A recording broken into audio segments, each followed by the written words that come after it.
ಪ್ರಭಾವ ಪದ್ಧತಿಯ 20ನೆಯ ಶ್ಲೋಕದಲ್ಲಿ, ಅಂದರೆ ಪಾದುಕಾ ಸಹಸ್ರದ 50ನೆಯ ಶ್ಲೋಕದಲ್ಲಿ, ಪಾದುಕಾದೇವಿ ಹಣೆ ಬರಹವನ್ನು ಕೂಡ ಬದಲಿಸ್ತಾಳೆ ಅಂತಾರೆ ದೇಶಿಕರು. ಶ್ಲೋಕ ನೋಡೋಣ.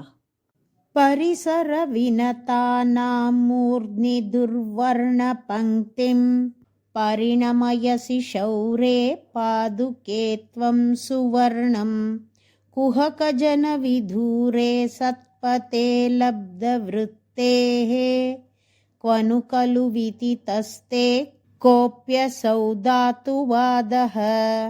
ಶೌರೇಃ ಪಾದುಕೆ, ಭಗವಂತನ ಪಾದುಕೆಯೇ, ತ್ವಂ ನೀನು, ಪರಿಸರ ವಿನತಾನಾಂ ಸಮೀಪದಲ್ಲಿ ತಲೆಬಾಗಿ ನಮಸ್ಕಾರ ಮಾಡುವ, ಮೂರ್ಧ್ನಿ ತಲೆಯಲ್ಲಿರುವ, ದುರ್ವರ್ಣಂ ಕೆಟ್ಟ ಬರಹಗಳನ್ನು, ಪಂಕ್ತಿಂ ಸಾಲನ್ನ, ಸುವರ್ಣಂ ಒಳ್ಳೆಯ ಬರಹಗಳನ್ನಾಗಿ, ಪರಿಣಮಯಸಿ ಬದಲಿಸುತ್ತೀಯೇ, ಕುಹಕ ಜನಗಳಿಗೆ, ವಿದೂರೆ ಅತ್ಯಂತ ದೂರದಲ್ಲಿರುವ, ಸತ್ಪತೆ ಸನ್ಮಾರ್ಗದಲ್ಲಿ, ಲಬ್ಧ ಹೊಂದಿದ, ವೃತ್ತೇಹೇ ವೃತ್ತಿಯಲ್ಲಿರುವ, ತೇ ನಿನಗೆ, ಅಸೌ ಈ, ಧಾತುವಾದಃ ರಸಾಯನಶಾಸ್ತ್ರವಾದದ್ದು, ಕ್ವನು ಖಲು ವಿದಿತಃ ಹೇಗೆ ತಾನೇ ತಿಳಿಯಿತು. ಹೇ ಪಾದುಕಾದೇವಿಯೇ, ನಿನ್ನ ಹತ್ತಿರಕ್ಕೆ ಬಂದು ನಮಸ್ಕರಿಸುವವರ ತಲೆಯಲ್ಲಿ ಬ್ರಹ್ಮನು ಕೆಟ್ಟ ಬರಹಗಳನ್ನು ಬರೆದಿದ್ರೂ ಕೂಡ ಅದನ್ನು ನೀನು ಒಳ್ಳೆಯದನ್ನಾಗಿ ಬದಲಿಸಿ ಬಿಡ್ತೀಯೇ ಅಂತಾರೆ ದೇಶಿಕರು.